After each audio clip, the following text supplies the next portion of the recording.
Welcome to the Bladtcast. Yes, the monumentous episode 398.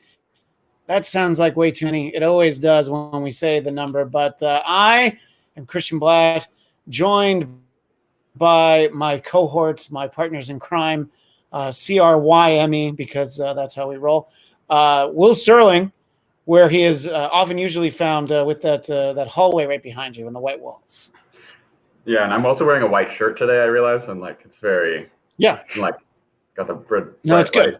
I'm in heaven, actually. I died. Yeah, right. Yeah. Yes, you just don't have your wings yet because you have to earn them, and that's the problem. Mm-hmm. You're going to convince Jimmy Stewart that he doesn't need to commit suicide.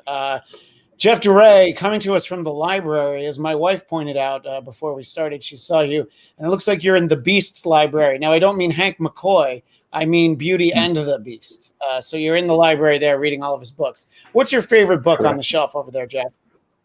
Actually, do you want to know what book I've been reading? Tell me. I've been reading recently. I've been reading Dune in anticipation of the movie. So good. I'm so into it. Are you? Had you seen the 80s movie with Sting in it? No. Or have you? I've avoided seeing anything. I know about the movie. I've seen the beginning, I think, of it, and then was like, yeah, this is hard garbage. So I turned that off and have not watched anything. You know, interestingly, I also found out, I think, late October, there's going to be a graphic novel adaptation of the book. So I think that's going to be pretty cool. Like with all the art, I can only imagine. Oh, that'll be very cool. It's done by his son. Is that under a DC imprint since that's a Warner Brothers movie, or do you know? I do not know. I found it when I was looking through my little digital library where I found my book. I saw that it was pre-ordered. And I was like, speaking of DC, one of the props that I've bought was a rare DC Comics purchase for me. This is Detective Comics 1027. This is the Jim Lee variant cover. That's how they got me. Because apparently Batman has appeared in 1,000 issues of Detective Comics. So that's why they figured that's a great reason to charge $10, literally $10 for Detective Comics 1027. But I don't know, Will, if you have that book, if you're excited for those landmarks. You know, they did a 1,000 not that long ago, and I know Action Comics did 1,000 a couple years ago that our friend Dave Dorman did a cover for. Do you get excited for those things, or not as much? Not usually. Detective Comics and Action Comics 1,000 I thought was cool because it's they both fucking reached 1,000 issues, which is pretty amazing. But then when I saw that in the ad, it was actually 1,000 issues since Batman's been in. I was like, oh, that's right. I forgot that his first appearance was number 27. And I was like, this just feels like a cash grab. So that one I didn't get.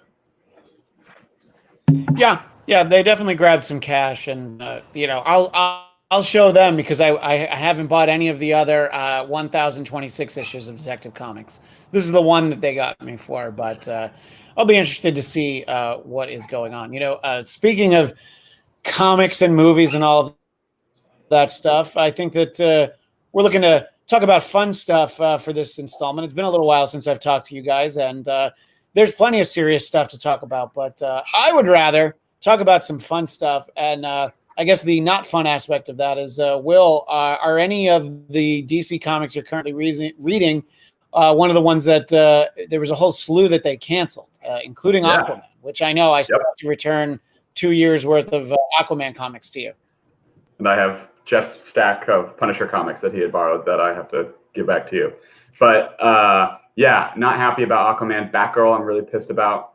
I mean, a lot of these titles are going to come back eventually. You know what I mean? Once they get their shit figured out. But those are the two that I'm super pissed about. I actually cut back my monthly single issue stuff to I don't know, maybe 10 books max. So it's not. I'm doing a lot of the Dark Knight's death metal stuff because that's been fun. But back on Aquaman. Not happy about that.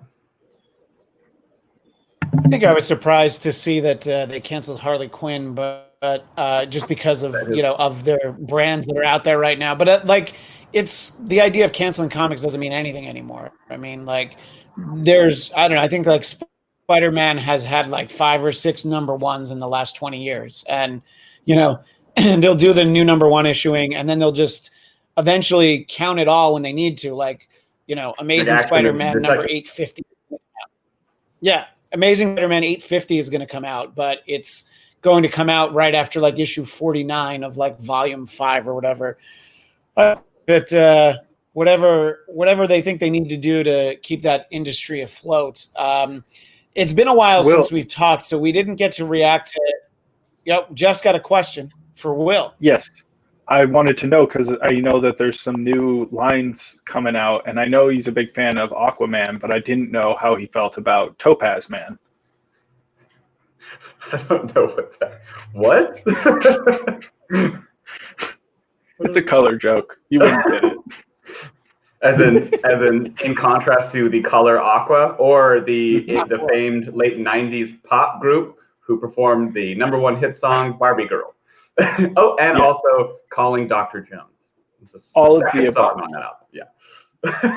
All of the above. And, of course, the best part of that Barbie Girl song was the guy who had the job just go, "Come on, Barbie, let's go party." So, yeah, good times. That's everybody. That should be on everybody's playlist. This is the first time that we've been together to talk on this show since DC rolled out their big fandom, and I'm wondering. I'll ask you first, Will. What are you most excited about? I think a lot of those things they didn't really offer much with like Black Adam. It was just sort of like an animation, a couple of stills, and a voiceover from The Rock. But some of the stuff, I think that they had at least something to show you. What do you think that your takeaway is that you're most excited about from all that? Well, first of all, the Snyder Cut is awesome. And I love that they're making it like 4-hour-long parts and just really being like, let's just not cut it at all. Like, I wouldn't be surprised if there was like one installment every month so they could milk people of their money like for 4 months and then they cut it all together into like a 4-hour movie. But that's very exciting. I mean, Wonder Woman still, like, I would still risk COVID to see fucking Wonder Woman in the theater if it opened down the street from me. And what's the other big one? Oh, the Suicide Squad looks great. Looks a lot of fun. I mean, the Suicide Squad is like inherently the same thing as Guardians of the Galaxy, just in Marvel kind of, except more bad guys than heroes. But I mean, I love the silly costumes and just really leaning into the silliness of the comic book aspects of it. And then I'm trying to think, what's the other major thing that Black Adam, I'm just like, it's always kind of been like, whatever. That as a character, he's kind of one-dimensional. So like, I don't know how it's going to work as his own movie. I said that about Joker, but also Joaquin Phoenix is an incredible actor, and The Rock has as much range as a Rock. So we'll see how that goes. You take that back. Scorpion King is a phenomenal actor. Don't talk about the Scorpion King that way. Don't you remember when he escaped to Witch Mountain, Will? That's right, Witch Mountain, and I the one that I enjoyed just because I like giant monster movies was Rampage. I'll give him Rampage. Really? It just was a hard one. It was I liked the on game paper, too much to enjoy the movie. On paper, it was a terrible movie. Like Malin Ackerman and all the dialogue from everybody and the bad guys, like everything about it was absolutely dreadful. How about the lack of representation for gorillas? And a human being gorilla playing the gorilla? That's bullshit, personally. I think that PETA should have a thing to say about this. That's true. I feel like I'm missing something major, and I can't remember what it is, and maybe you can tell me, because I feel like I check this news every day. Oh, fucking the Batman, which looks like 7 with Batman in it, which is great, because my whole life have wanted a detective Batman movie, and finally we're getting one. Yeah, the exciting thing about that is that I guess it's Batman year 2, because I don't think we need another year 1. I think it's good. Like, he can have been Batman for a little while. Yeah, and the interesting thing about that, I guess, is that the footage that they used, they'd shot like a quarter of the movie. And so you're like, all right, I feel really confident that at least the first like 40 minutes of the movie are going to be great. And then we'll see from there. I know that they had resumed filming. And then I know that Robert Pattinson, it's always hard to get that out, had tested positive. Pattinson, however you say it, that he had tested positive for COVID, but it was like on day 2 of shooting. So I'm like, does that mean that he got it being on set, or just he already had it? But then yesterday he was making out in a park with his girlfriend. So I guess he's COVID free. Maybe maybe that's what it is. I don't even know if he was ever sick. He just tested positive. So I think that obviously there's a vested interest. There's false positive. Yeah, that's true.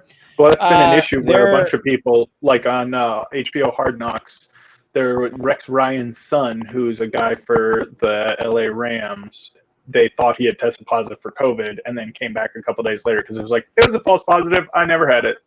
So there is very much that issue. Doesn't help. Yeah. Fun story. And then I found a nickel. And then you found a nickel. And I've heard that, the Batman, they're moving like at least 4 months its release date, but that's assuming that movies come out between now and then, because, you might have to push every movie like years or something to see how it goes. But I don't know. I feel like there's a lot of people that feel like when you hear that, like, oh my gosh, Robert Pattinson, the sparkly vampire kid, sparkly Batman tested positive. I guess they're going to shut that movie down. I'm like, I'm sure unless he says I won't come onto the set because I don't want to get sick. I can't imagine that they stopped filming that movie. You know what I mean? I think that it's just it's back, and I think they'll be back into it. And I don't know. I mean, whenever the movie does come out, it looks cool. Jeff, what did you think about the footage they showed of that, and just all of this in general? Well, first I want to say, do you think that there's any irony in the fact that he has to wear a mask the whole time that just doesn't cover his mouth? Like, that's the one thing it doesn't cover. And two, I thought the footage looked great. I thought it looked exciting. I've been excited to see him play the Batman since I considered him in Good Times, the one that those brothers did. I was like, he's got range. Like, the dude recovered from being like the most obnoxious teeny bopper heartthrob to like a legitimate doing nothing but art movies by choice. Like, that's what he knew. He was like, shit, I gotta. And he's crushed it. He was great in so many of them, and now it's like if you try to be like, he was Twilight, people will be like, shut up. I feel like people so many other things. Yeah. So I think that's it's a job well done by him, and I think I'm excited to see what he does. I also think at this point, if you consider how pissed off people were before Christian Bale and pissed off people were with Ben Affleck, people are always going to be mad. Just watch a movie, make your own assessment. If you like it, maybe you watch it, and despite all this like gritty coolness, at the end of the day, you're like, the movie just kind of sucked. Like, he was fine, but the movie sucked. So is that going to kind of affect your overall opinion of him as a Batman? If the movie that he was in, that he acted well in, kind of was a stinker? Yeah, I mean, I think that's really the key. No. I was just giving it a minute. Jeff's a little crackly when Jeff talks. I hear a little popcorn kernels, which I know that Jeff perpetually is plug in making. That might help. I don't know, but you can. It's all right. Whatever you would like to do, that's fine. I think that if it's a good movie, it's not going to matter. I think that what if George Clooney had been in the most amazing Batman story ever told? It's like if he'd been given the best script, So we'll never really know, will we? But I don't know. I mean, I think anybody who follows sport. Well, yeah, I'm sorry. Obviously, that went without saying. I'm glad you were able to ever told. Everyone knows that it was Alicia Silverstone that saved that. Yes, clearly. And I think that anybody who follows sports at all, the idea that somebody tests positive, baseball teams have just like not played for like 5 days, and then it's like, all right, everybody's better. Now this is different because it's the star of the movie. But I don't know. I'm not expecting. Let me reverse that. I am expecting them to start filming that movie again sometime soon. Speaking of filming, for those watching the YouTube version, Jeff is taking us on like a nice walking tour of his home, which I'm really enjoying. I'm moving over so I can plug it directly into the Ethernet port. Try and get my speeds up. Oh, I like that. Yeah, I could actually run it from here into the house, but I don't have a long enough cord. And yes, that's what she said.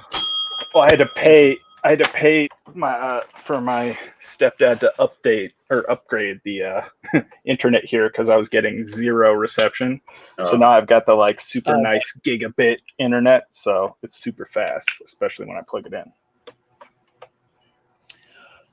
So, we were talking about, movies coming out and all of that. And I think not surprisingly, Wonder Woman 1984 bumped again to Christmas Day.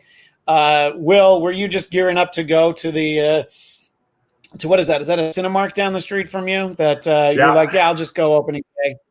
I got the Cinemark movie pass. I have so many credits on it. I haven't been paying during all this, but yeah, I was ready. I know I'm surprised. Well, I'm not surprised that they decided not to go the drive-in route. You know what I mean? Like Tenet was a weird experiment that they had to have known was not going to go well.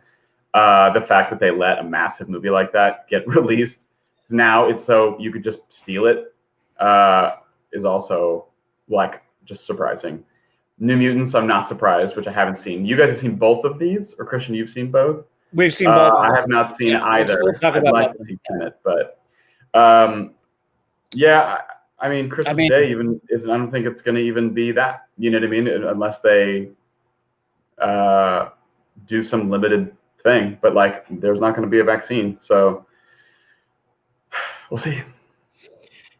Yeah, but I mean, movie theaters are open, I think, in 65% of the country. They're at half capacity. And just in general, I think the issue is that in the United States, a lot of people aren't going. But when you talk about Tenet for a second, the international grosses for it are actually, high, kind of respectable, Yeah. Yeah.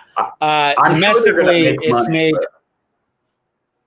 Yeah. Well, domestically, it's made $29 million, which I'll point out is that Tenet has made twice as much as New Mutants, which is not really something to hang your hat on for that movie. But Will, if you want to see it, you could see it the same way I did. You can see it at the drive-in, and the idea that Christian Bale thought that not Christian Bale, I always confuse him. Christopher Nolan thought that this movie should only be seen inside at a theater. It's not that great. It looked good, but I didn't feel like I was missing anything by seeing it at the drive-in. Right. I mean, it's not like those screens are terrible. It's all in the projection.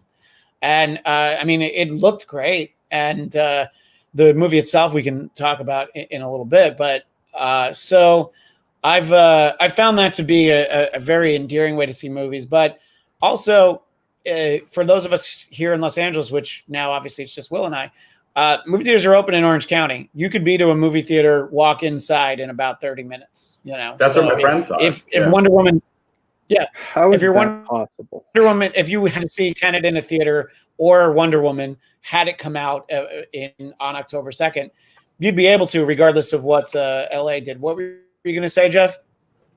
I'm saying, how is that possible? Isn't Orange County exactly where people don't wear masks? I would think that would be the worst place to have. But I guess that's why they're open, because people aren't going to protest. People aren't going to. They'll actually go. They'll be like, yeah, great. Yeah, I mean, it's a number of cases per hundreds of thousands of people, and I guess in general it is lower there because I guess the population's lower. I mean, I think I talked about this on here. I spent about 5 weeks down in Orange County. And when I would go out to the supermarket, there was one time there was one person not wearing a mask. And in general, people were indoors, And I think, at the movie theater, it's these weird rules where if you have to wear a mask unless you're enjoying your snacks. And you've both been to the movies with me. I mean, I enjoy my snacks throughout the movie, So at no time would I need to put it on, So but Jeff, you went into movie theaters, and this is shocking for you because what was the concession as it referred to concessions? There was none. It's totally closed. There are no concessions. But I mean, that's how it's going to work, right? You got to go in with your mask on the whole time. They have it at 40% capacity. And it's already one of those AMC theaters where they've got it all sparsed off in the 2 recliner style chairs. So you're not necessarily as on top of each other as you are in the old stadium seating style.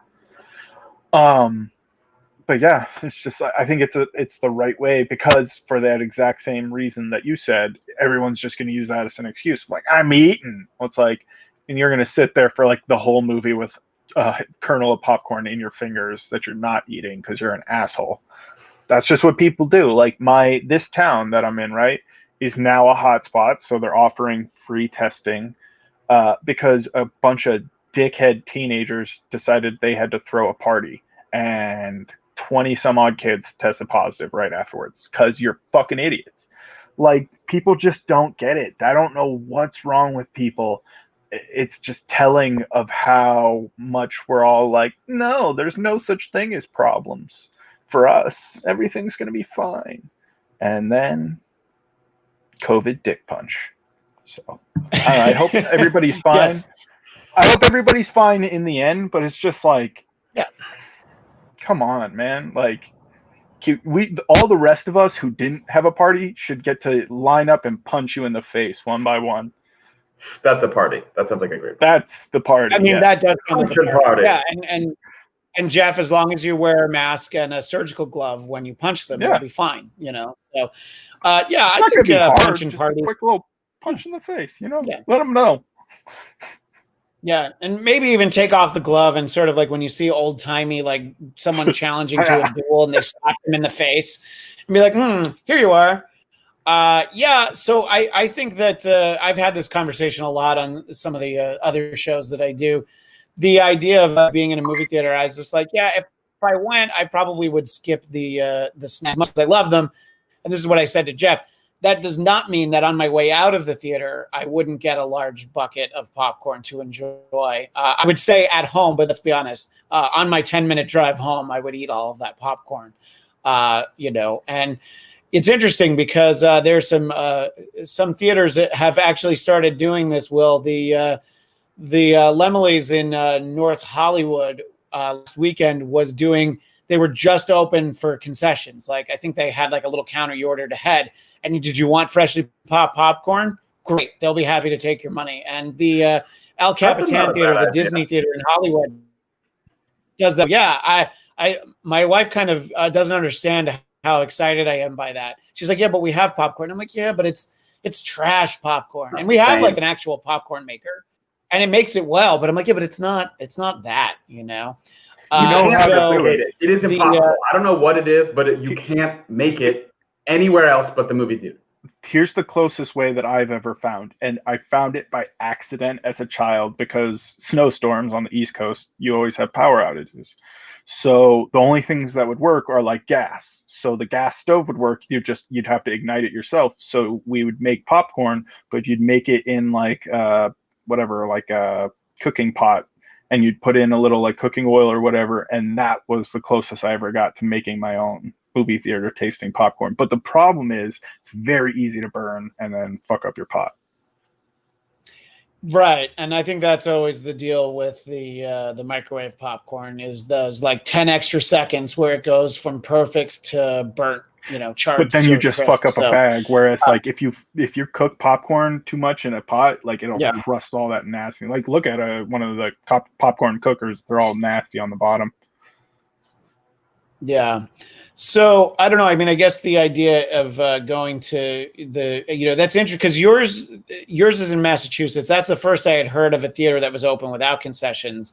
My friend Rachel, who I do Marvel movie talk with on this very same Bladtcast channel right now, she went to some movie theaters in Pennsylvania and those were open, but there were so few people there. She had the showings. It was usually just her and her husband. And there was no one else at the screening, so she saw Tenet and some other movies that way. So it's almost like, well, this might be the best time to go from a cleanliness standpoint because this is when they're the most diligent about it. I don't even know exactly what his background is, but somebody who works in infectious diseases is not Dr. Fauci, but this guy, Dr. David Agus, was asked the question about whether or not it's safe to go to the movie theater. And it's less about the theater you go into than it is about the area. Like, what are the number of cases in the area you're in? If it's really high, then it is, of course, high risk, just like going to the super. If it's moderate or under control and you wear your mask, he added that if you leave your mask on the whole time, it can be a safe activity. But for a lot of people, they don't quite see why they would take the risk. And I think for a lot of people, you don't want to take the risk to go and see Back to the Future for $5. You know, I mean, as like fun as some of that stuff is, a lot of the retro shows, there aren't really new movies. So if Wonder Woman had come out on October 2nd, I think that would have been a really good indication, because that's a big blockbuster movie. People get excited. I think as big as Christopher Nolan is, it's not the same as one of those movies coming out. And obviously Disney knew what they were doing by kind of rolling out New Mutants the way that they did, because they've been trying to offload that movie for so long. They're like, oh thank God, let us test with this piece of shit that we've inherited, this redheaded stepchild of a film. Right. But contractually, they had to release it theatrically, because when they bought, they said they would release all films theatrically. Also, there was this idea, we talked a lot about this on Marvel Movie Talk, everybody just put it on Disney Plus. Because of the deal they had with Fox, the first place it would go would actually be HBO. So it had to go to HBO. They're advent for Disney to put it out digitally, because they're like, no, we don't get that money. So they kind of waited, and they're like, yeah, let's see how it goes. And then I think that's kind of their trial balloon to see, like, all right, this is what people think about movies right now. It made, I think, $9 million the first weekend. They were probably like, hey, that's $9 million we weren't getting by leaving it there. So I don't know. I didn't hate it. I actually really liked those characters, because I read those comics a lot as a kid. So I think that the one downside to it, as the neighbor's dog gets, did I pick up my mic? The one downside to it is that it kind of like a pilot for a new TV series that you realize didn't get picked up to series. You know what I mean? But generally speaking, Jeff, what were your thoughts on New Mutants? I thought it was fine. It was kind of like the standard Fox Mutants film by the end of their like run with Mutants, right? Where it was just kind of like, here's some action, here's some special effects, maybe some characters. I'm not sure if you like them or they're developed or not. We'll see. It was just like, they all felt like characters that I'm sure, having had a history with them, it was much easier to enjoy, because you knew what these subtle things were meant to be nods to. So and there's nothing wrong with that. You make a movie and it's an homage to the people who have a history with these characters, right? Great. But as somebody who didn't, I was just like, oh, I feel like there's a lot of like illusion, like Alana, right? The witch character, whatever her name was. The whole time, Ileana, and her superhero name is Magic. Yes, Magic. Yes. The whole time she's just like, her act just felt it just didn't feel like properly developed compared to other things. In terms of going back and just going to see a movie, it was fun. It's not a bad movie by any means. It's just not great. And that's the thing. At this point, you feel like superhero movies have been out long enough, and you want so much from them that you're like, if it's not great, I'm just kind of like, yeah, it's another superhero movie, right? We had 20 something from Marvel. We have so many Mutants films. We have so many DC films. Like, if it doesn't really say anything to me, it doesn't feel like anything one way or the other. I don't know. I feel like there's a bad analysis. It felt like an indifferent film. I was glad to go see something. I enjoyed getting to go out to the movies, but the film itself didn't do anything for me. Yeah, and I think that if you count it as an X-Men movie, which most people do, I'm like, oh, it's not even close to the worst one. It's like the fifth worst, maybe. You know what I mean? And I think that the characters are interesting, and yeah, I have the connection to them. But I do think Ileana was the best character, and the fact that we got Lockheed the Dragon on screen, I'm like, yeah, that's kind of actually all I need. So I'm willing to look a lot. And there's a lot of things to overlook, like some of the very bad accents in the film. And the fact that it has a running time of like an hour and 40 minutes, or I think it's an hour 34, I think is what it is. It's not a long film, but in the way where you're like, okay, good. They told the story that they needed to. This is the way. Yeah. And I don't know. I mean, I think from that movie, Maisie Williams' tweet was great, because there was the Forbes article where it said that this is the worst movie X-Men series, which I responded to that author, And I told him that he must not have seen all of them, and he was so mad. He's like, "It says right in there that he mentions the other ones. He mentions that it's, what's better about X-Men Origins Wolverine." And I'm like, "Yeah, I just don't agree with you. I had actually read it." But if you say that, then you're. But dumb. she anyway. So let me just. You're yeah. Right. So she quote tweeted him and said, "Great, rush out and buy your tickets," or something like that. Like as in, people share bad. I thought that was very funny. But I don't know. Look, I thought it was fun and it was interesting. My wife Heather went with me and we saw it at the drive-in, and she thought it was fine. You know what I mean? If fine TM copyright Will Sterling, by the way. When speaking about movies and you say that something is fine with a capital F, that is a Will Sterling original catchphrase. But she didn't dislike it. And then because it's 2020, of course, there was controversy built into the fact that the actors portraying the characters were lighter skinned than they were in the comics. So even having that sort of swirl up around it, the fact that Ileana makes racist comments at Danny, the Native American character, and it's just like, okay, but maybe it's just that people didn't care that much about the movie. I don't think it impacted the box office one way or the other, that they had this stuff in there, so Will, I don't see any reason why you would ever see it, but I think if I'm able to send you like a 90-second clip of Lockheed the Dragon, I'd probably text that to you and be like, "Oh, just watch these 90 seconds. This is pretty cool." Yeah, that sounds great. She was definitely the reason I said I didn't feel like she was developed is because I did feel like I was satisfied in knowing enough about her. Like I would ask you questions like, who the fuck were those weird people? What was going on? Where's that place she goes? Well, that's the downside of this being the intended first film in a trilogy, and that's why I say it really does feel like a pilot for a show that's never going to happen. I mean, they don't even deal with the fact that she's Colossus's little sister. Like that's just not in there, because it's probably something you build to in another movie that you will, of course, never ever make. I was actually intrigued enough that I kind of wanted to see it again, which I haven't yet, but. Unlike Tenet, actually, the drive-in projection, some of the sequences late in the film were really dark, especially, and I mean, like visually hard to see what was going on with like Demon Bear and stuff. And I'm just like, maybe this just wasn't designed for outdoor projection. I didn't have any of those problems. Well, Demon Bear is going to be hard because it's black. Right, like that's something that you need, like a really rich picture to get crisp blacks. If it's projected across a lot, that's going to be real tough.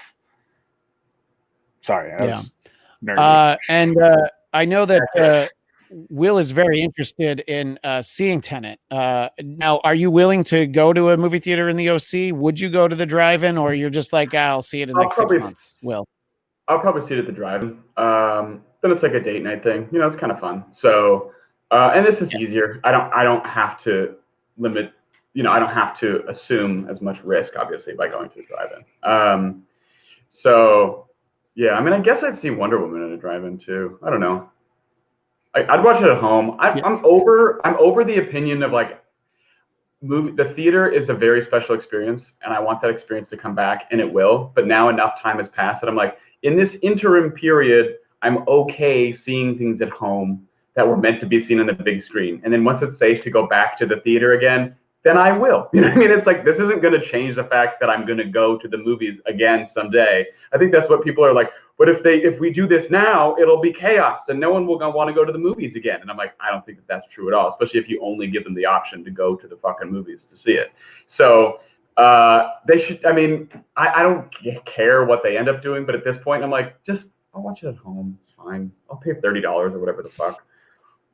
Yeah. Would you pay $30 to see Mulan, Will? If we're both watching, not because like I have anything against Mulan, I just don't. The live action remakes, I'm like, I mean, it's good because it's like better representation for Asian Hollywood. So like, I should give them my money in that regard, and maybe I will. But I don't love Disney movies that much. So it's like, it doesn't do the same for me. Yeah, I'm obviously very important because I was given a press screener link, so I didn't have to pay for it. So that's why I saw it. And it is a Will Sterling trademark. It was fine. It was like, I don't know that they needed to make it. It's of course very different than the animated version. I mean, I enjoyed it. I thought it was good. I think some of it is beautiful in the way where you're like, oh, on a big screen, this would have looked incredible. But at the same time, I don't feel like I missed that much by watching it, in my house. I actually had to watch it on my laptop, but it still didn't feel like I missed out that much. Sitting next to each other, watching a laptop screen? Yeah, that's exactly what we did. We had the laptop propped up on the bed, and we watched it together. Yeah. Hey, that saved us $30. So brought you closer together. And I should have spent that $30 on getting popcorn to go from the El Capitan Theater in Hollywood. Then that would have supported the local economy. You want to know something crazy? Go ahead, Jeff. That I think you'll appreciate that. Then when I come to visit, we'll have to go. Is I didn't even realize until I was here and did something that I, in 10 years of living in Los Angeles, never once went to the El Capitan. It's a very cool theater, especially because the pre-show they have somebody play the Wurlitzer, which is like this old timey keyboard weird piano thing. It comes out of the ground, and he like a medley of Disney songs. That sounds And then the cool. beauty is that Disney songs now include Star Wars and Spider-Man, and so it's fun. It's definitely a very nice theater with good concessions. That was the last. No, actually, that wasn't. It was one of the last movies. I took the kids and Heather. We went to see a press screening of Onward, a movie that also ended up on Disney Plus. But we went there, and that was one of the last times I went to an actual indoor movie theater. I think that as long as movies come out at the drive-in, I don't have to make the decision whether or not I need to see it indoors. The idea was that Tenet was not going to come out in drive-ins in markets that indoor theaters weren't open. And then it made $20 million. And I think Warner Brothers was like, okay, Chris, Mr. Nolan, that was a nice try, but we're going to see if we can make some money with this thing. And then it opened the second weekend. It was enough that I actually started driving down to San Diego to see it at a San Diego drive-in because theaters were open in San Diego, but I only had 1 week to consider that. So the short of it is that I saw it. I think that my official review is that it is very, very, very, very okay. I liked some things about it a lot. Visually, it was very cool. I have some questions about things that didn't make sense that I won't talk about because they're spoiler related. I would like to talk to you about I thought it was good. Yeah, well, we can talk about it another time. I don't want to ruin it for Will, and also for the audience that I'm going to assume no one watching has actually seen it yet.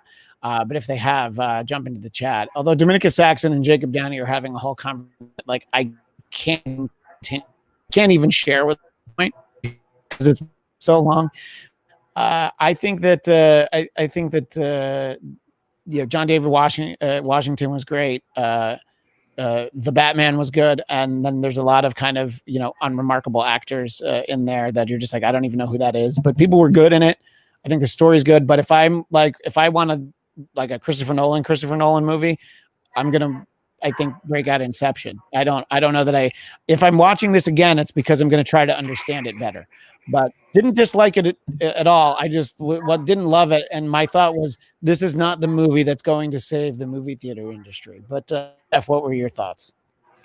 It's the same assessment I've had of his films since his brother broke off to do his things. There's not the same heart in character development. I don't love and care about these people the same way I did when Jonathan was his writing partner. And I think that that's telling. I think that Chris is a fantastic director. I think he's got all sorts of ingenious technical ways of how to direct a film, and it shows in how well he can make his films. But I don't think he's as good of a story creator as he thinks he is, because without his brothers, his movies have just not been as good. And I felt that with Tenet the whole time. I don't think that this is, this is not a spoiler in any way. The whole movie is the fucking name. It's just, he was like, now, why can't, I got to think of the palindrome. There it is. Now I'll name the movie a palindrome and see if I can make a movie that's a palindrome. And then he made Tenet. And that's the whole thing. It's just like, okay, it was kind of like a what if I could, rather than a here's why I am. And it was cool, but it just wasn't, I did not connect with it in any way. when I went to the IMDb and found out that John David Washington's name in the film is the protagonist, I was like, oh, and it's not like one of those cool things where it's like he never has his name mentioned, which obviously he doesn't. And then you don't think about it till the end. It's like he mentioned himself as the protagonist a couple times, and then I'm like, oh, really? Oh, that was a literal thing. Yeah. Ugh. Yeah. So yeah, I think that's the most spoilerly thing that we'll mention is that he's never actually named, and that doesn't, it's one of those things that it's more that you have to think about it, and then when you read the credits, you're like, oh yeah, okay, I guess that's who he is. But I don't know. I'm kind of with you, and I realize now that that's probably what was missing from it. But I don't know. I mean, it's like I won't tell anybody who's thinking about seeing it, like, oh no, stay home. I mean, if you're thinking about seeing it in a theater and you're worried about germs and stuff, then yeah, maybe don't see it for that reason. But as a movie, I think it's very much worth seeing. And Will, I do hope you see it because we have a few drive-in options here in Los, and I will tell you that for me personally, I prefer the Mission Tiki Drive-In in Montclair, which is out by Pomona, to the Paramount Drive-In in Paramount, California, which is a little bit closer to Long Beach. But I think that I do hope that you are able to check it out at some point, and we can talk about it. I know a movie that you were not. What were you saying, Will? Only because I want to listen to the score, and I refuse to listen to scores until I've seen movies. So Ludwig Goranson did the music. I was surprised, actually. I assumed it would have been Hans Zimmer, but it was Ludwig Goranson. That's why I looked that up on Spotify, and I was like, fuck, I got to watch this movie now. So Ludwig is taking over the music industry. Listen, you get that Academy Award, yeah, for sure. I just think it's interesting from my perspective because he's literally the first guy that a show that I really liked, and I was like, oh, this guy does the music for this show. That's cool. Oh, and he works with like this actor I really like, and they make rap together. That's fun. And from that came Childish Gambino and Ludwig Goranson. So from Community. Was he doing the music for Community? Music? That's kind of where he started. Oh, okay. And he had a friendship from USC with Ryan Coogler. So yeah, he's been doing. Ever since then, I've been following him, and I've just been. It's one of those like I almost feel like all the success of this guy I liked 10 years ago or 12 years ago at this point, whatever it was. Bringing us into the conversation because Saxon says I'm going to rent Tenet from my TV so I can pause it and rewind it so I can try and figure out the storyline. I think there'll be something to be said for being able to watch it at your home. The interesting thing was that the drive-in I saw it at, there were there were two showings on the same screen, and I'm like, I think I could stay and watch it a second time, and if I weren't spent like $100 for a babysitter, it was almost like, man, if I watch it, maybe I'll figure it out better. But so I'm interested that Jeff, you kind of felt the same way I did about it, where it's like it's not bad, but it's definitely missing something, and but we can talk more about it. Hopefully, Will sees it at some point. A movie that I know you're not planning on seeing is Black Widow, and I think Disney's not planning on us seeing it anytime soon because they are seeing these box office returns, and they're like, you know what? Maybe we kick that past Wonder Woman. Now, what I would have done if I were Disney, and clearly I'm not because I don't have that kind of Disney money. When Wonder Woman moved, I would have been like, great, I'm going to take that day. And then your Marvel movie gets to be like the big superhero movie that you try to get people to come back for. But I think just the reality of it is both New York and Los Angeles won't have movie theaters open indoors in October, but the expectation is that they might in December. But I don't know. I think there's such a push for people that they want these movies that they've been promised. They want to be able to see them at home and watch them on their phone or whatever. And I feel like Wonder Woman and Black Widow are the two examples of the movies that you will never get at home first. Even if it takes 5 years, they're going to sit on those movies. They're like, no, we need you to come out and spend money. This is how we make all of our money. 2020 has been a bad year. So Warner Brothers is like, let's put it in Christmas, because then at least we'll get a couple, we'll get a few mil as in the coffers at the end of the year. But I don't know. I mean, and honestly, I don't need to see. What's that? I said in the coffers. That's offensive. to people who have COVID. Yes, you're right. That's offensive. I know. I forget the age we live in, but I think that I don't know. I mean, I want to see both of those movies, but I'll also like, okay, if I'm not going to see them for 2 years, I guess I'll make do with that. You know, maybe they'll cut together another Wonder Woman 1984 trailer. You know, if it doesn't come out till 2022.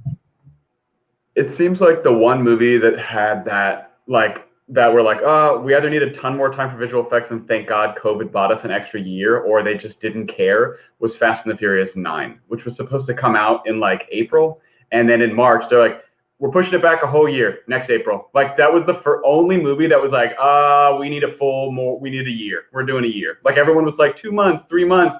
They're like, nope. And I'm like, I saw that trailer. I mean, these movies get progressively more insane, and the more there's no Paul Walker, the less I want to see them. Can I recreate how the pitch meeting went for that? So I am the writer for Fast and Furious 9. I'm smoking a shitload of weed and watching watching the Muppets at 2 a.m. And then Muppets in Space comes on, and I have an idea, and I think cars in space. And I go to the pitch meeting and I say, hear me out, guys.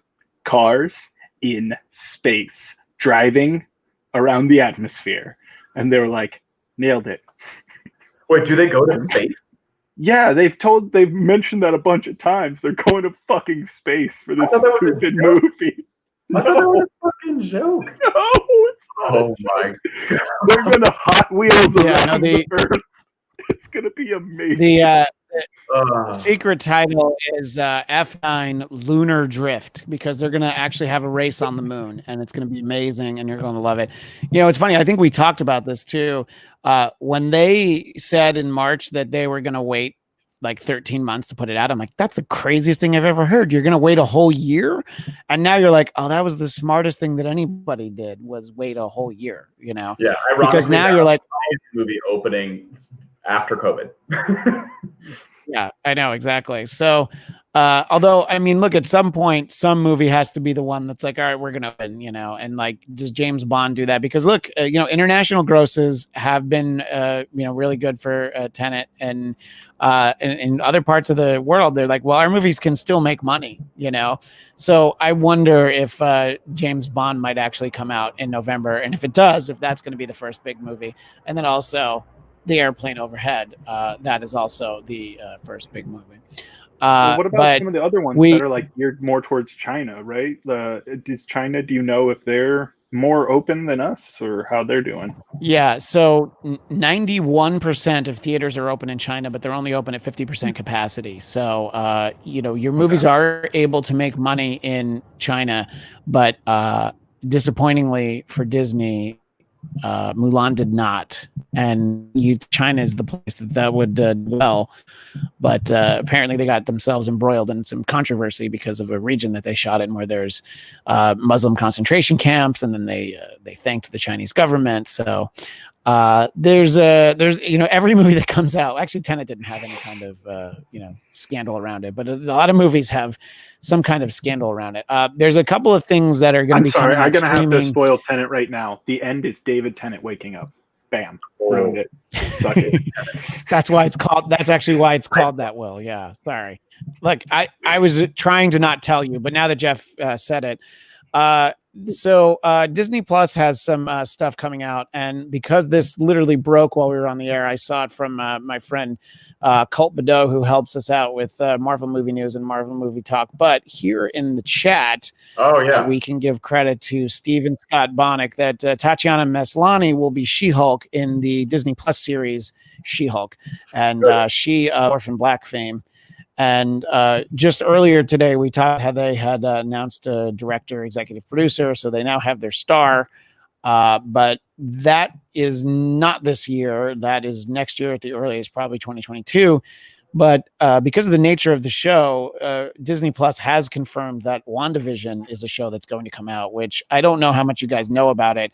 It's this kind of like crazy idea where Scarlet Witch basically creates reality out of her head, and it's like a 50s sitcom where she and Vision have a family together with Elizabeth Olsen and Paul Bettany actually in the show.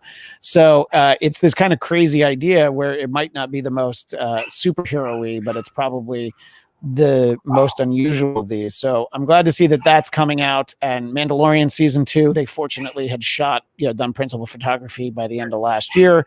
So we're getting some new stuff coming out. And I don't know what other streaming services you guys have. I don't know if you guys have the HBO Max. Are there other things that you're watching and excited for? Do either of you guys have HBO Max? Wait, I do think that there's a delay because I do want to talk about something, which is, did you hear that Pedro Pascal quit halfway through the season? And no, what?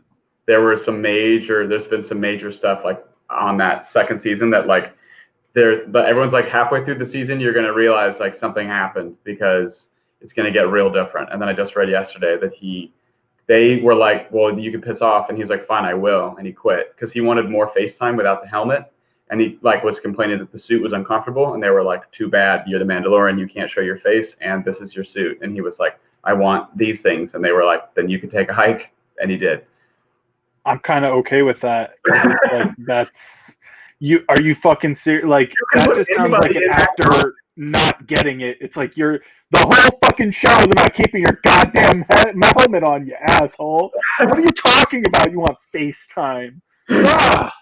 I get it, of course, because that's your thing as an actor. It's like no one's gonna know that you played the Mandalorian as a casual viewer unless people know Pedro Pascal. But like, yeah, if they were like, hey, Will Sterling, you get to be the Mandalorian, you can't ever show your face for 10 seasons, but we'll give you like $50 million to be the star of the show, I'd be like, that's fine.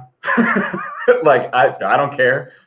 You may get to work. Yeah. His voice was recognizable enough. Like, and dude, you don't think Morgan Freeman has made a career off a very powerful voice? Right. So a couple things about this. One, there are a number of episodes in season 1 that it's actually not him in the armor because he had to film something else. So they already replaced him.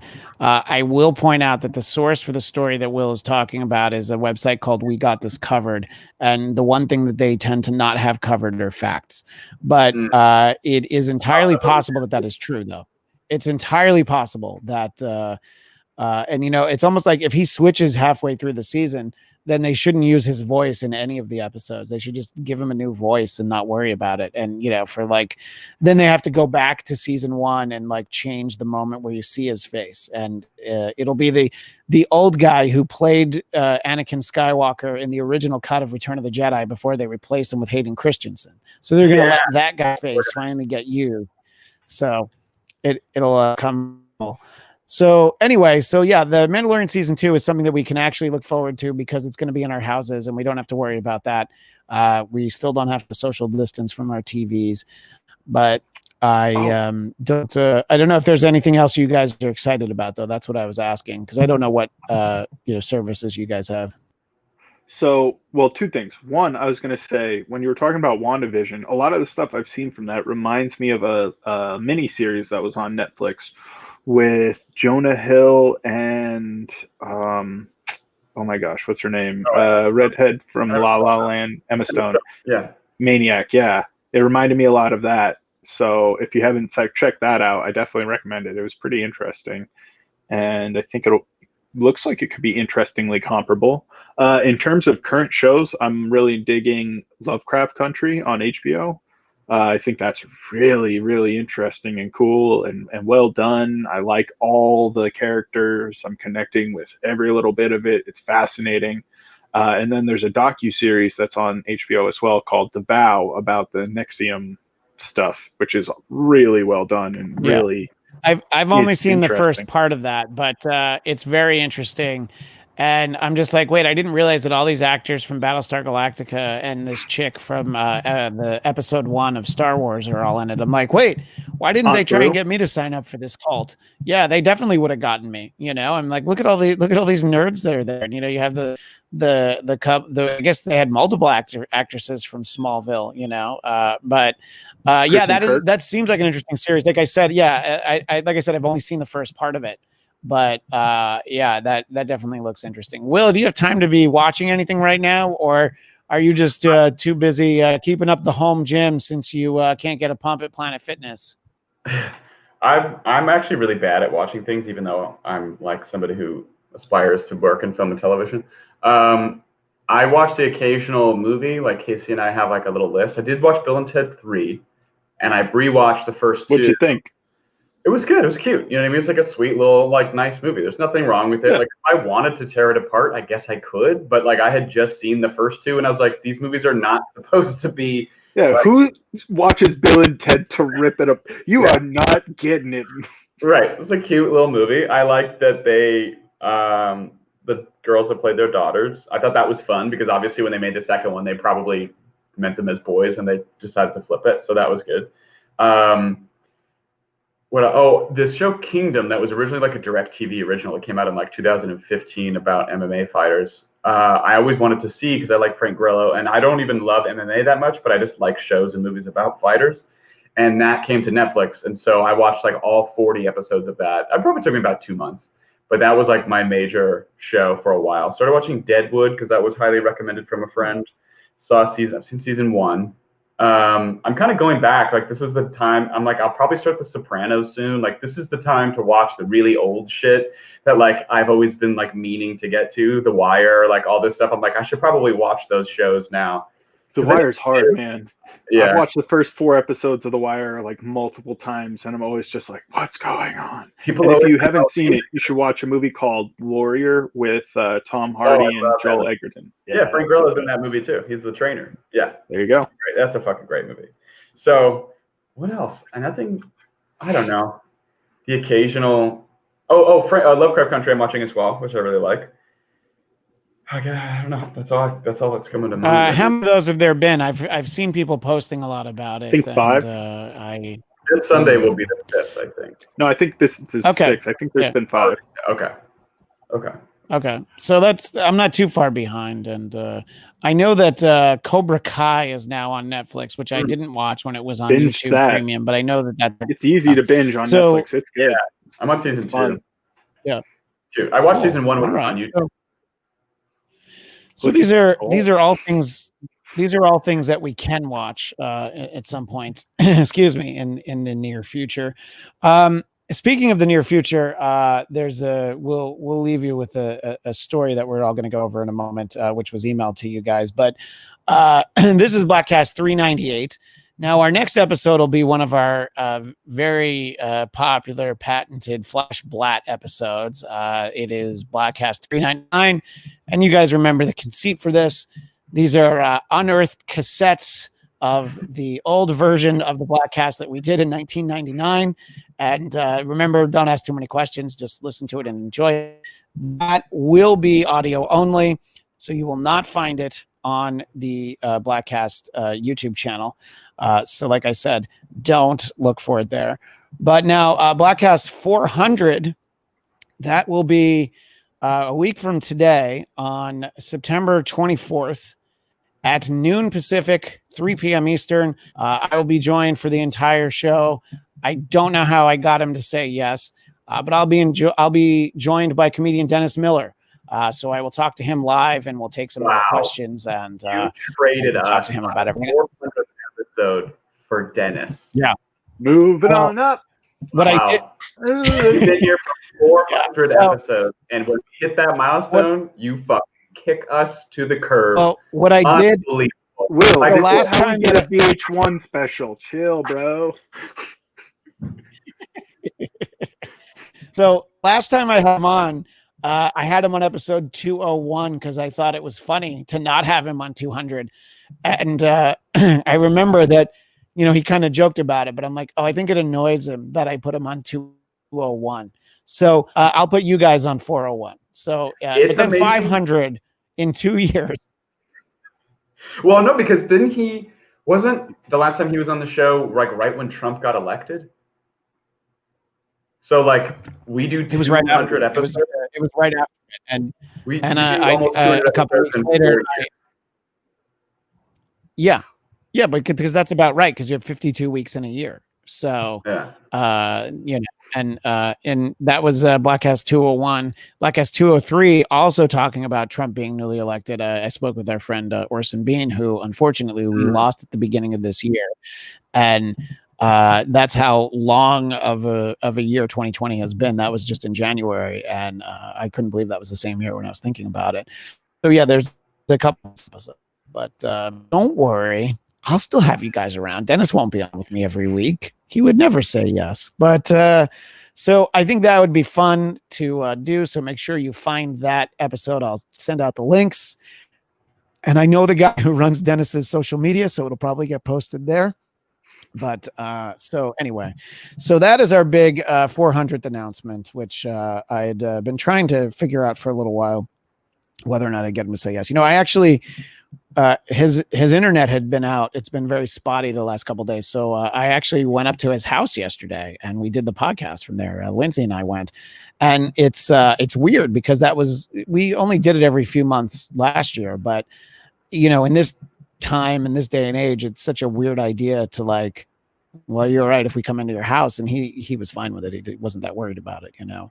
And I've gone into the studio a couple of times because of different tech problems and just overly complicated issues and stuff that's not worth explaining. There were a couple times that it only made sense if I went into Culver City, and it's very weird to go into a workplace. Will, do you go in like to Podcast One at all, like ever, or are you always doing everything remotely? I go in once a week, at least. I have a new show with the Stallone sisters, actually, Sylvester Stallone's daughters, 2 of them, called Unwaxed. And they really wanted to do it in the studio because they have a visual, like we're actually filming podcasts now to be uploaded. So they were kind of the first show to test out going back and sanitizing the mic covers and everything. And it's fine, to be honest with you. It's actually really helpful to have that thing to do like once a week, to sort of give me some sense of like what the world used to be like, because we're all going to come out of this like a little fucked up into varying degrees of being fucked up. That like having that as I'm like, oh, that's right. Like this keeps me tethered to like how things used to go. Obviously things are going to be different in the future, but it's been nice. I take the dog in there and yeah, it's good. It's easy. Yeah, I think the first time I did it, it was really nerve-wracking to be into this, but I don't know. I think it's more. Once you're able to, when you're able to come around on the of like, I think it's very unlikely that the only people who have been in front of these microphones over the last 6 months are somebody that had a blatant case of it and they coughed directly onto it and their spittle is still wet and I'm infected by being in front of the microphone. You know, there's a lot of like, you know, because you have to calm yourself. I mean, I had to like kind of calm myself down a little bit about it. And I'm like, well, I have to be here. I have to do this. And I was just like, it's going to be all right. And so then now it's just like we've to Dennis's house. And then I was like, well, all right, well, let's go get lunch afterwards. And then I was like, oh, it would be stupid if we like sat in the car and ate it. So for the first time, I ate it outside at a restaurant, but it was outside. You know, I think I was just like, yeah, I'm sure this table's clean because that's the whole thing right now, you know? So it's almost like, you know, you open the door a little bit. So anyway, this is my other announcement that we're having a big COVID party. So all the teenagers in Jeffstown, come on over here and we'll get in the pool. And, no, I mean, but hey, I'm serving free lunch to every teenager in Dedham, Massachusetts. Knuckle sandwiches. Exactly. Now, I want to ask if you guys have, I don't know if you have your phones with you. Have you received the email that I had sent to you guys about half an hour ago? Oh, I read the whole While you were just talking, I was looking. I don't know if you saw my disgusted faces. I was reading. You guys were talking and about fuck you for making a story like this set in my state, you dirty bastard. I'm not the dirty bastard. It would have to be the so this is a story that is from a month ago, but it's actually 3 weeks ago. Yeah. And as soon as I heard it, I'm like, oh, I can't wait till I talk to Will and Jeff again, because this is a story we have to talk about only partially because of the fact that it is set in Massachusetts. And it is the story of Tony Lavoie Jr., who's 43, and his mother, Cheryl, 63, who were found And well, they were both charged with incest because Tony's wife, Lori, walked in on them on the couch, and she said that she had been very suspicious for a while because they seemed to be growing closer. But Tony did say to authorities that this was the first time it had ever happened, that they were sitting on the couch and they just started kissing, and then it just sort of happened. And this is in Fitchburg, Massachusetts.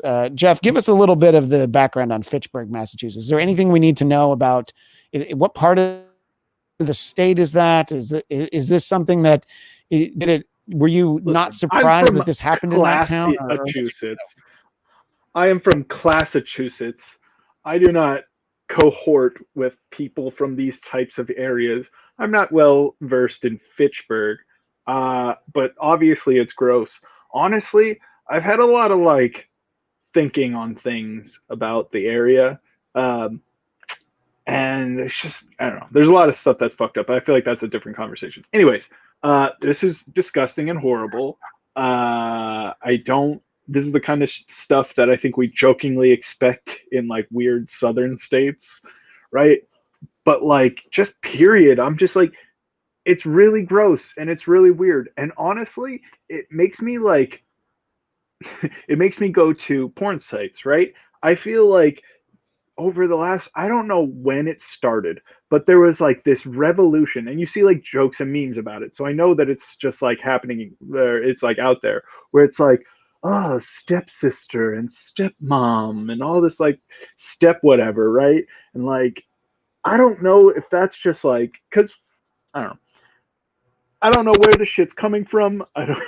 I'm wondering if something gross like that could be influencing stuff like this, but I also think stuff like this is as gross and has a long history. What's that? There's is it an Edgar Allan Poe poem, or there's some famous poem about some incestual family in some creepy house. They're all pale and white. I remember reading it for an English class once. Ugh. I don't remember that poem. Yeah, I think it was the fall. No, it was the fall of the House of Trump. I think is actually the house, the family that you're thinking of. I'm pretty sure that that was it. I remember House it's of not Usher. a political Dominica's joke. got It's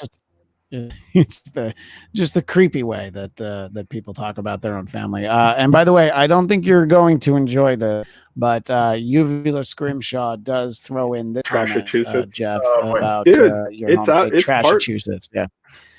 There's Classachusetts and there's Trashachusetts. It's it's the dichotomy of a society. Yeah. Look, to address, touch on it, right? I was randomly just watching YouTube videos and I saw a great, it's one of the Trevor Noah videos, and it was why is Boston so racist? And I watched this video and it was basically they didn't actually, what's that? Scott, he's calling to the Dennis Miller Show. It was in Massachusetts. Racist Scott was a caller to the Dennis Miller radio show. He was from Massachusetts. It's absolutely true. Yes. Anyway, so what were you seeing in the video there, Jeff? The idea that they presented there was all the white people are what? No, there's no racism here. It's fine. It's this, it's that. But they presented that statistically, it's black families have $8, and that median white family has $250,000 in the bank account here, versus 8 for African American families, which is I heard that and I was just are you shitting me? And then you start to think about all the subtle forms of racism that as a privileged kid in the suburbs, I would never even think about, because it wasn't discussed. It wasn't in any type of thing that I would engage with, but I forget what they call it, but basically where minorities are put in certain areas and districts and whatever, and kind of kept out of view so you don't see what's going on with them. And the little video is basically just about how there's not all these same open incidents of police beating some guy on videotape a la Rodney King, but there's this pervasive attitude of minorities do not feel comfortable here. And it made me really sad, because it's one of those things where I'm I don't even know how you change that, because it made me reflect on all the times I'm Boston's not racist. We're not doing these things. And I'm obviously it's there. I mean, I knew that there was assholes I know that there's assholes everywhere, but I know there's vocal assholes here. But to have realized some of these other ways where I've been completely blind to the delineations and the oppression is just, it's frustrating to see.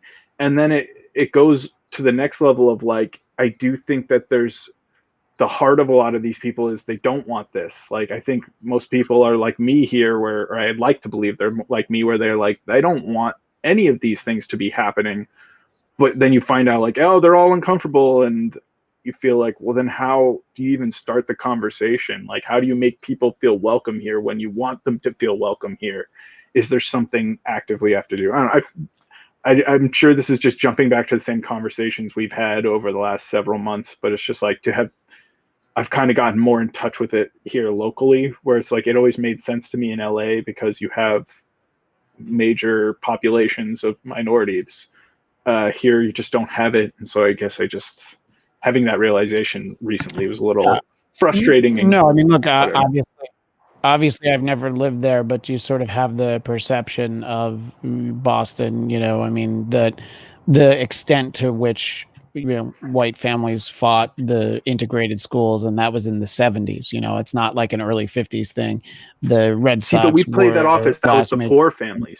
It was the poor families who were putting up all this shit. Sure. And you look at it, and it's like, clearly that's not the issue. Clearly, it's not like poor people fighting for their like tiny little scraps. It's like there's racist undertones and just shit. The Red Sox were the last team to have a black player. And but the Bruins were the first. Jones, who played, right. Well, there you go. Adam Jones, who plays for the Baltimore Orioles, while he was playing with the Orioles, he said that he always hated going to Boston because just the racist things that were shouted at him in the outfield. And I'm sure that was probably true at Yankee Stadium as well. I'm not going to say that, but so there is this sort of prevailing thing about it. But what is more fun and disgusting to talk about is apparently the amount of incest happening in the state of Massachusetts. So Jeff was trying to do an end run and get to a more serious topic. I was deflecting from the gross. But there's no way I was going to bring this. Go ahead, Will. At the bottom of the article, it says, like, the timeline here is a little off. We know that this is a real news story, I think, right? But it shows. No, I heard this story before, and it's reported in many sources, which means there must be a police report that was filed, and this is all real. Yeah, so that's the assumption. Yeah. Lori LeBoy posted a photo on Facebook. It says Lori LeBoy posted a photo on Facebook 3 years ago that she met. Oh, I see. Okay, so she posted that picture 3 years ago, referencing 2011. Okay, I was like, what? Yeah. Got it. And as disturbing as the story, I would say the most disturbing part comes from the police report. Lori is this man's wife, not his mother.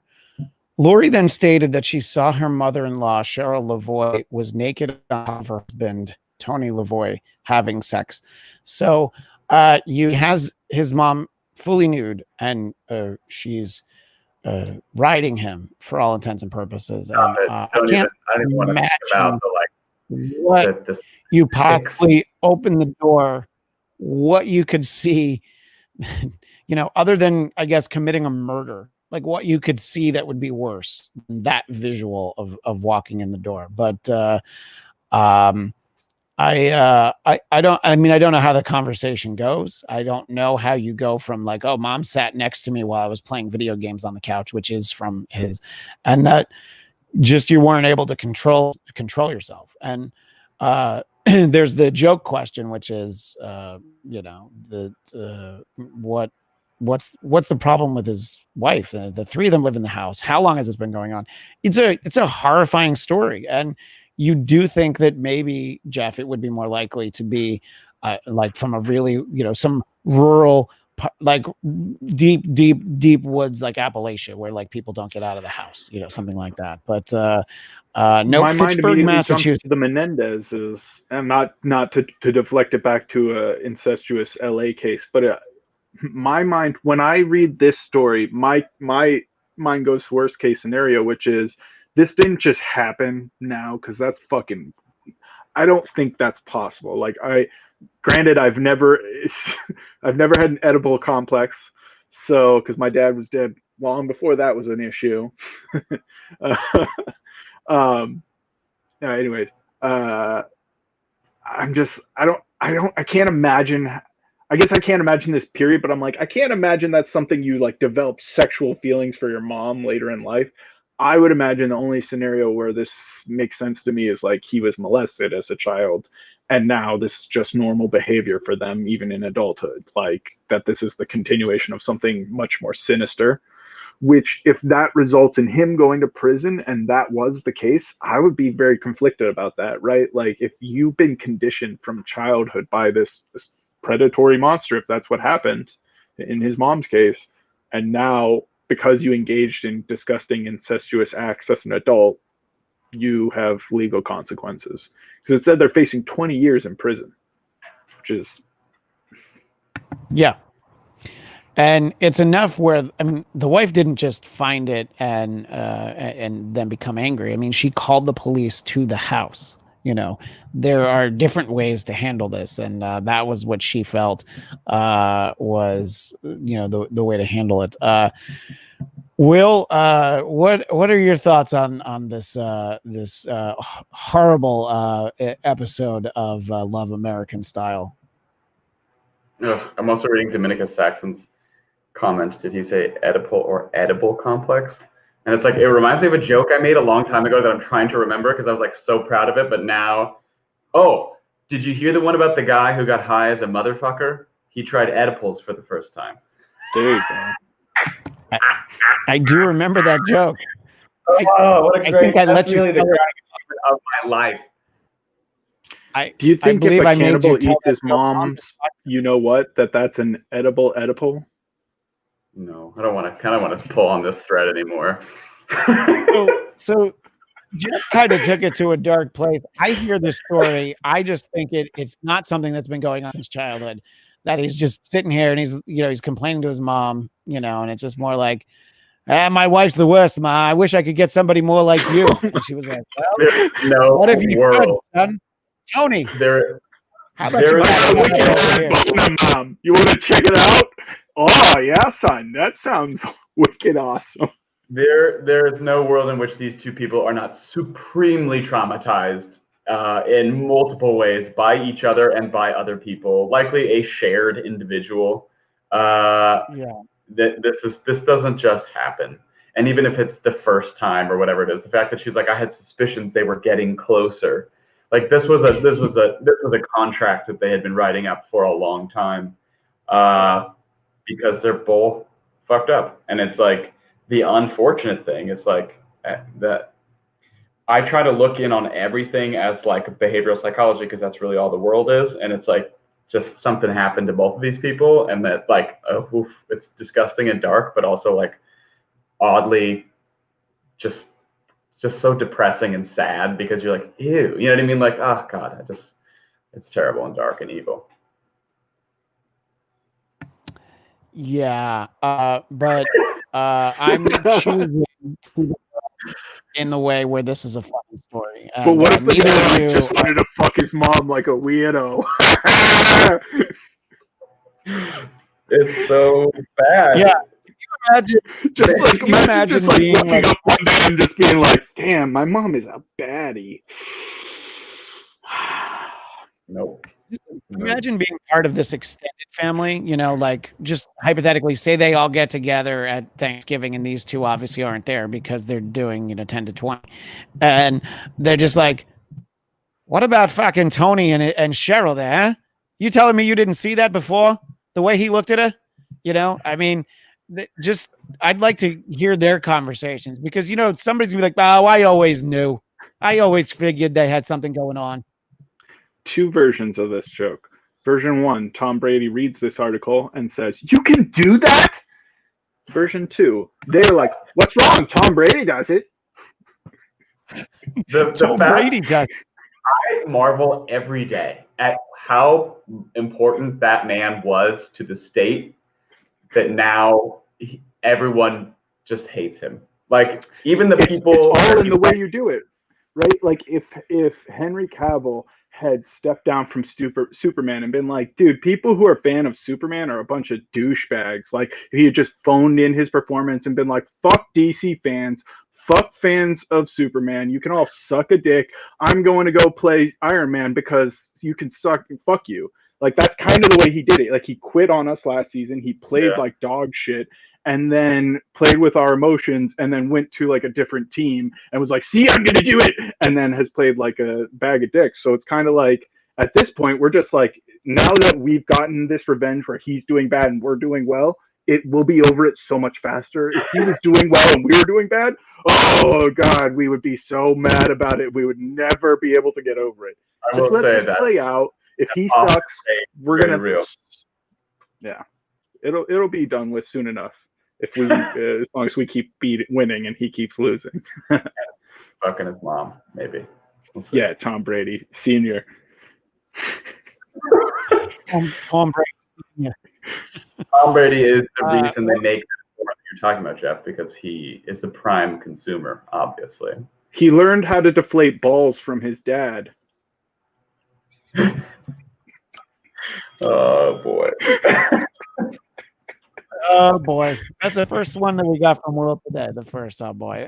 Look, if there's nothing that, there's nothing that you, and there's nothing wrong with that. There's nothing that you've learned in 7.5 years of the podcast is that if there's a story about incest where it's seemingly consenting adults, you can usually come to us for that story, and we will try to help you navigate the horrifying visual from Lori Lavoie, who walked in on there, and I guess his aunt was there too. It's just sort of brought in, I think, in part of the police report. So, so were either of you surprised to find out that incest is actually like against the law and punishable by 20 years in prison? I'm not saying that it should be a good thing, but it's surprising with consenting adults, right? Because it's fucking gross. And it makes sense in the sense that we're aware that if they tried to procreate, that they're basically really giving a high chance of probability that there's going to be like problems with that child and they're going to have a really difficult life physically or whatever, or mentally. Because like it's known that incest creates problems genetically because there's not enough diversity. So it makes sense in that because they're trying to like maybe mitigate consequences, and it makes sense from the idea of like I was saying, like especially if it's a child, then that obviously that's pedophilia, which is different. But then like I'm kind of the story I laid out where it's like this is what happens if you didn't catch the pedophilia when they were still a child. Like it's still there still needs to be consequences for it. Well, I'm sure that's to some degree what happened in this scenario. If that's what happened, I don't know the history of it, but it's like, but if a child creates this sort of relationship with a parent, that's like really, really sick and twisted, and it's unfortunate that it's behavioral. You know, it's like yeah. But here's a gross scenario still, I think, but one where it's almost like I think you can maybe accept it. I don't know. Adopted, you were raised, adopted from like childhood, you have no idea, and then meet this woman out or whatever, and you're into older ladies, and whatever happens, and it turned out to be your mom. Like, it's obviously an insane scenario, but like, would that be illegal? Like, would there be a precedent to like, if you then found out that was your mom, would that have the same consequences? Old boy, you cut your tongue out and fucking go crazy. Yeah. Jeff, what you just pitched sounds like an Adam Sandler movie, you know? And then I met my mom. Oh no! What did you hit, mommy? Exactly. Yeah. Well, and then let's see. I mean, obviously, these were actors on television. What Uvula Scrimshaw's in here, but I guess it was definitely that people were a little creeped out by when that story broke, like some. But that was his stepmom. There's nothing wrong with that, according to Pornhub. What frustrates me, honestly, and this is like the dumbest thing to say that I'm frustrated by, but it's like anytime I'm like looking at shit, I'm like, I want to watch porn, and it's like stepmom, and I'm like, they're the same age. I don't believe any of this. It's totally unreasonable. No. That man is older than her. It's ridiculous. Me and my stepsis getting along. A couple like 40-year-olds like, Mom, come on, we're just trying to have fun. So just don't have a story. People don't care. No, and that's the interesting thing. It's almost like for legal reasons they have to establish that, that they're step siblings. You know what I mean? They're like, oh, what are you doing? Oh my God, you came here and I'm completely naked, and you're like, okay, this conversation has gone on already longer than it would in real life. You know, get the fuck out of here. Like that's basically when it would end, right? I mean, I don't know, but wait. Important distinction from this article. I know that they said that they were like playing video games. Did they get trapped under the couch while playing video games? Because that's a very plausible scenario. Wherein you only have one choice. Is any indicator on how real life works, especially when accidental sex happens, as the article states, it just happened, then yes, getting stuck in a washing machine or under a couch or in between couch pillows or behind a bed usually results in some sort of sexual encounter. I believe the poet laureate Marshall Mathers put it best. What, you tripped, fell, landed on his dick? Yep.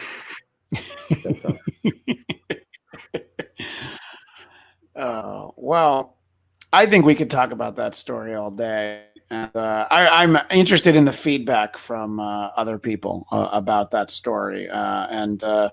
You know, let's choose to just imagine two adults sitting on the couch and they just were unable to control their urges for the first time ever, and by the way, Google this story and see all the people involved. It doesn't help make it any less terrifying, in all honesty. It has it would be more acceptable if the people were attractive. Is that what you're implying, Christian? No, because you visualize it and then you see them. So that makes it worse, because whatever you visualized, the people in your head were probably more attractive than the actual people. I'm just going to assume, that you have like Greg and Carol Brady in your head, to borrow from Uvula Scrimshaw's post. 60 years of just cramming Pepperidge Farm into your mouth. That's what his mom looks like. But if they hadn't gotten caught, what would the small talk have been like afterwards? It's like, hey, Ma, we gonna have pork chops for dinner tonight or what? Can you, Mom? Hey, meatloaf. After I finish the dishes, I'll come back and I'll toss you a salad, Tony. All right, but not right now. I have to toss the actual salad in the fucking kitchen. I'll be back in a little bit. Anyway, that's where we have to leave it. I mean, you'd think like if this were the end at 398 episodes, I'd be proud to end with this. I think that it would be fitting. It would be a fitting sunset, but not right onto your mother in the sunset.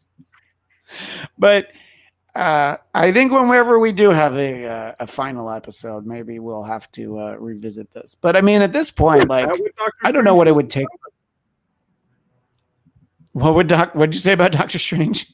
I asked if that's what it's about, riding a 9-foot mother into with a cowboy hat. Oh boy.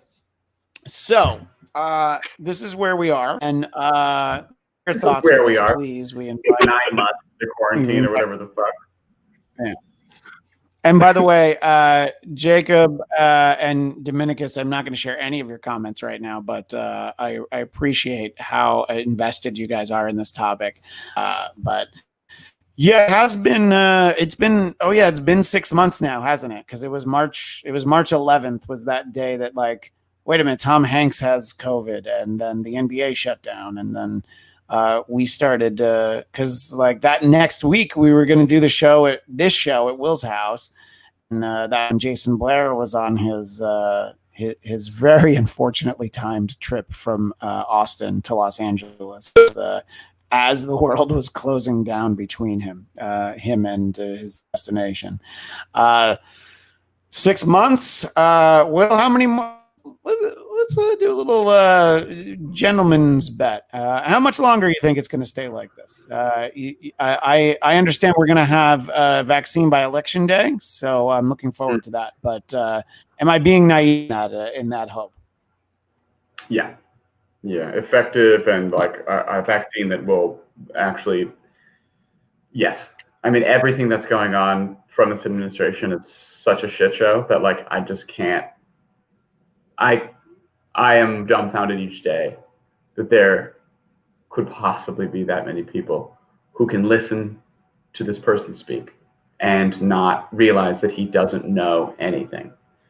So we're here safely. If we want to be smart, people are going to start to do what they want to do. I don't know. Things will probably open up-ish because they need Christmas shopping and money and all that kind of stuff. But like really like a vaccine that's going to be the one that we end up having to work with as time goes on, like a flu shot kind of thing, probably like February.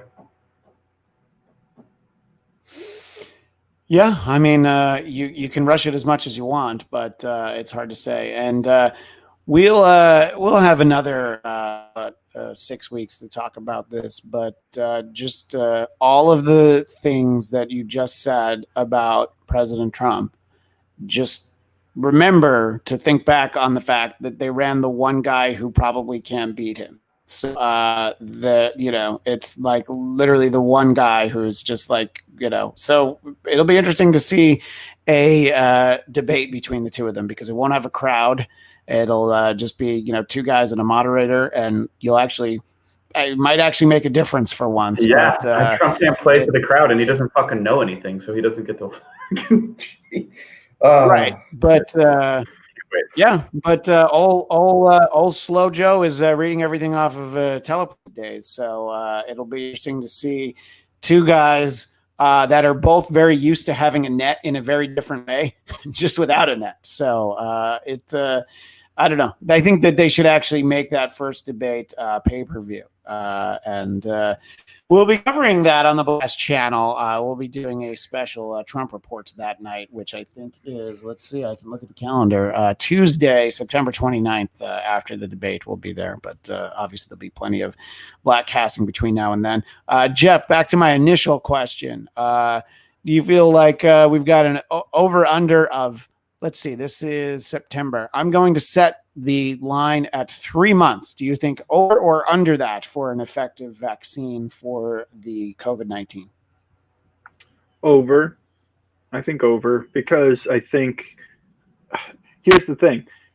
We want it to be quick, but things like vaccines, you're supposed to test for long-term effects because those are things that you need to know about. Because if you put things in your body like via vaccine, like it can have long-term effects. So I'd like them to take the proper time. I'd like to go like, look, we can all sacrifice these things. We've built enough industry through like digital mediums. We can continue to do so. We can find ways to get people working for online stores, for fulfillment or this or that, for holiday season or production, whatever you need, right? Like we can be creative about these things. I think the worst thing we could do would be to go look for a quick solution because of how painful it's been. That's how you end up drinking bleach. Yep. And because I want to be in clear conversation, Uvula Scrimshaw shares a thought that I've seen from many people that it will all go away on November 4th. That is the day after Election Day, and when it is no longer an issue that needs to be leveraged. Uvula Scrimshaw is not being singled out for that opinion because you're not the only one that has it. You are just happen to be the only one in our chat who thinks that. And I've often said this. I think, it might be 10, 15 years. There'll come a point where we look back on 2020 and there'll probably be a lot of like, oh, remember all this stuff that we did? that seem so stupid now. And then there'll probably be one or two things of like, yeah, I can't believe like 10 million people died. The one thing that you thought was safe, this is not a real explanation, but this is like, oh yeah, but if only we all knew that we could actually have caught it by using Zoom on our computers, and I'm using that as a dumb example because it's something that we all do, So like one day we'll be like, oh yeah, the thing that we all thought was safe is definitely not the thing we should have been doing. But it's I don't know. It's frustrating, but Jeff, you're able to go out to a movie theater and not eat. So I feel like that is like, it's a hollow victory for you, not much like your snacks, but you do get to go to the movies, Well, the whole situation's frustrating at this point because of how easy it is to use other countries' success with this exact same fucking issue and how they had that success following basic tenets that people in our country are so entrenched in identity politics. And I get that it's like, that's the point. That's what all these many people have made so much money doing, figuring out how to game everybody's reactions and minds into identity of politics. But it's so unfortunate that we're at that point here where like our lives and our health are fodder for politics and are things that will suggest people don't do things that are basic and obvious for any kind of clout one way or the other, right? It's unfortunate. I wouldn't want to see it from anyone on any side. It's like I don't want to see Democrats kissing China's ass when they're slaughtering off Muslims or whatever else they're doing to them. I don't want to see any of it, but it's all going to keep happening. So it is what it is. Yeah. If you want to ask me about let me bring in I've basically involved him into total nihilism over the last however many months, so I don't have a lot of faith in humanity. No, but look, the fact that you're willing to go out and sit in a movie theater regardless of the not having snacks is like, all right, but that seemed like a normal kind of thing for you to do, which I don't know, to me that's encouraging. Two comments from Dominicus Saxon. I hope it doesn't go away after the election for the fact that it means so many people are politicizing a global pandemic. Yeah, I would hate for that to be the thing that we find out of, like, oh yeah, they definitely played it up for political gain. And you can say that on either side of the equation. This is a hypothetical.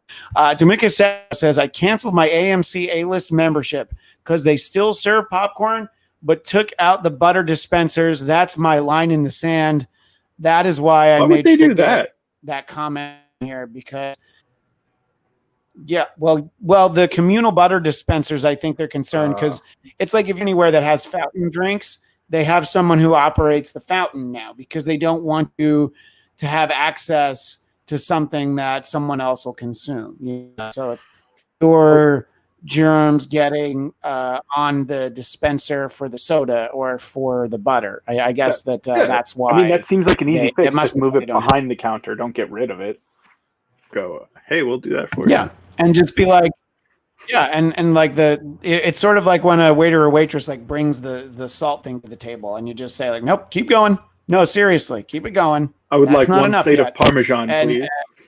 Go get another piece of cheese. You let them grate the whole thing at the fancy restaurant and go get another one. I'm not done. I want to play that power play. Well, I want to end on a fun, positive note, but also I guess there's a final follow-up. And you could get a half cup of butter from concession, but only one per order, which is enough for like one handful. No. Look, if you're gonna let me get the butter, I think that you should. It should be all you can eat. Uvula Scream is we're people putting their mouths on the butter spigot. So apparently you have indeed been to the movie theater with myself because yes, you just put your head under it. You let the butter pool in there, and then you fill it with the popcorn, and you shake your mouth around, and it's perfect. And I believe that that's the same way that Tony McVie handled a certain interaction with a family member in his life. But we're only moving forward. We're not moving backward in our conversation. I did want to end something. that I think is fun for to share with you guys and hopefully people in the audience is the fact that for the first time ever, I submitted a comic book to CGC, who is a professional organization that they'll do signings and all sorts of other things, and including getting your books cleaned and pressed. So I got a triple signature on this book, which some of you might recognize as the origin of the Spider-Man black suit, which would go on to become Venom. It is signed by Mike Zeck, the artist, Jim Shooter, the author, and Mike Beatty, the inker. So, and then I got it clean and pressed for an upgrade and a rating. So for people who actually collect comics, that it's a 9.2 is very impressive for something that I bought for 5 years ago. I'd like to commend Marvel. I did spend a lot of money to get the triple. What's that, Jeff? So I was going to say, I didn't mean to cut you off. I was going to say I'd like to commend Marvel for accurate representation all the way back then by only paying $200 for the design of a black Spider-Man. Yes, the version that was submitted for the new suit it was kind of submitted to somebody and they did pay him $200. His suit had some red on it, but it was basically that suit just with a little bit of red. But anyway, so I was told that triple signed like that, my book is now worth $500, but I'm going to sell it as soon as Tom Holland puts on a black suit in a movie. Because at that point, I figure I can sell it for $1,000. So I'm going to have it until then. But it's literally the only time I've done it. I've sent something off to somewhere like that. And it's weird because they do this thing where they clean it and they do what they call pressing it. I don't know if you, if Will, you've ever considered any of your more valuable books, sending them off, anything like that. I'd known people that had done it, but it's honestly not something I'd ever thought of. But then getting it triple signed, I was kind of excited at the idea to have something cool like this that I'm able to, hang up at some point when I get around. Yeah, I would do like some Wally book, like a significant Wally thing, but. I haven't. It's all in storage in my dad's house, or at my dad's storage unit, sitting in the hot ass weather. So maybe they're fucked up. I don't know, but they're bagged and boarded.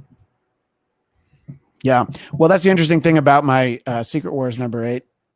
It was in a stack of comics in a box, which, by the way, I shipped across the country 17 years ago. It was neither bagged nor boarded, but with a little press and a clean, it is officially ranked, graded as a 9.2. So I think that, do as I say, not as I do. You should take care of your comics, because maybe I could have a 9.8 after 35 years and triple signed. But yeah, so that's, I just thought it was a fun thing to leave people on, because as much as I feel like we should end the show talking about incest, I thought that maybe a cool collectible would be a better way to go. But everybody should keep in touch with us online. Will, I know that Sonder LA it's moving to some new location where people can find it. So please let everybody know. Yeah, Sonder is staying on Instagram, but it's also now available on a streaming service called Fearless, which you can download the app. It's called Fearless. It's like a little green lightning bolt. They promote stories about inclusivity, LGBTQ plus themes, characters, diversity, all that kind of stuff, which fits in line with our show. So if you haven't seen the Instagram and you feel like you want to get a new streaming service, tomorrow, all 10 episodes will be available for free on Fearless. So it's exciting. And yeah, if you want some kind of interpersonal drama that is not as disturbing as what's going on in Fitchburg, Massachusetts, you can check that out. And I think that it would be a more uplifting experience. Jeff, other than the occasional masked trip to the movie theater, where can people find you and Do Ray Jeff? Good question. In my basement. I have not been active, and I don't have any plans on being active on social media anytime soon. I'm not interested in engaging with society in that way. I'd rather continue to try to find ways to get back to centering myself. So I haven't like deactivated anything or deleted anything, but I'm not using anything. If I were to send you 40 photos of actual, if I were to send you 40 actual photos of actual dumpster fires, would you post one a day as just like a little maybe a little statement? All right, I'll see how many I can find. Checking in on society today. Maybe we come up with. It's like, and here it is today, and then maybe the crescendo is that there's a dumpster that's on fire, but you see that the fire has spread to a dumpster that's next to it, like it's behind a restaurant where they have the dumpster, but then there's also the dumpster for the recycling, and then that is also on fire. So, but you can find that sort of thing at Jeff Duray on Instagram and Twitter. And of course, Duray Jeff. I think Duray Jeff actually posts more than you do. I think that he just doesn't get. He has no fucks left to give. Duray Jeff. He just speaks his mind whenever he can. Yeah, I mean, there's been some problems with the fire burning up a lot of crops of fucks that once existed. There were once fields of fucks, but now they've all been. Now they lay barren. They lay barren before us. Yeah. And that's the worst thing, because honestly, at the end of last year, I really thought that 2020 was going to be an amazing crop of, and now you look, and they are definitely all gone. Yeah. Well, keeping that in mind, you can follow me on Twitter and Instagram at ChristianDMZ. This YouTube channel, for those watching on YouTube, I guess, Bladtcast is where you can subscribe. Find not just the Bladtcast, but some of the other shows I do, including Marvel Movie Talk, and the Trump Report. And if you want to see after shows for the final, I think 6 episodes of Agents of S.H.I.E.L.D. that we did, that's all there. A lot of interviews get posted on here. So there's a lot of stuff on there. And, look, I think I've doubled the amount of subscribers I have on the Bladtcast page. I don't need to share any numbers, but I've doubled it. So there's something to be said for that. And I do appreciate everybody who, one watches anything, if they like stuff enough that they subscribe. And make sure that you keep your ears open for next week's all audio episode, which is a Flash Blatt episode. And then, of course, 1 week from today will be a video episode of Bladtcast 400, where I'm joined by 5-time Emmy Award-winning comedian Dennis Miller, who you may not know has a podcast on Westwood One called The Dennis Miller Option, and a TV show for RT called Dennis Miller Plus One. So I see I've already gotten his plugs in there. So now I don't have to give them on the show. You'll be able to find that at noon Pacific, 3 p.m. Eastern on the same Bladtcast channel. Guys, I always appreciate the fact that when we get together for an hour, it really means 110 minutes. I do always appreciate that. It's actually, this episode is now longer. It's actually 100 and I think I did the minutes wrong, but this episode is actually longer than New Mutants. So keep that in mind. For the newest mutants. So we appreciate spending the time. I left my bell outside. I had to move in because apparently my battery was only good for just over an hour. So I'll have to charge it better the next time I try to do the show outside, but that's all right. It was fun. Anyway, always fun to catch up with you guys and everyone in the chat. We will see you next time, or we will hear you next time. You'll hear us next time on the Bladtcast. Ding.